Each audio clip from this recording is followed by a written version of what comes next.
السلام علیکم ورحمۃ اللہ وبرکاتہ۔ امید کرتا ہوں کہ سب ٹھیک ٹھاک اور خیر خیریت سے ہوں گے۔ اللہ سب کو پریشانی اور غموں سے اور مصیبتوں سے اپنے امن و امان میں رکھے، آمین۔ بسم اللہ الرحمن الرحیم۔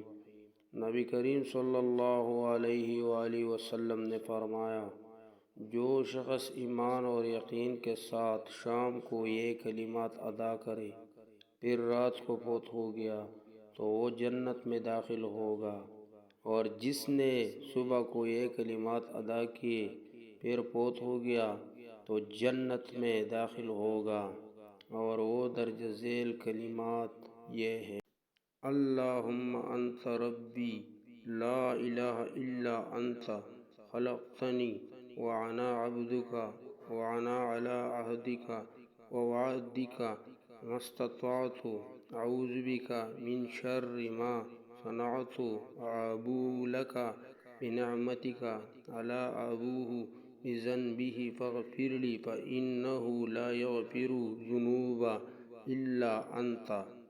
صحیح بخاری 6306۔ نیکی کی بات کو آگے پھیلانا صدقہ جاریہ ہے۔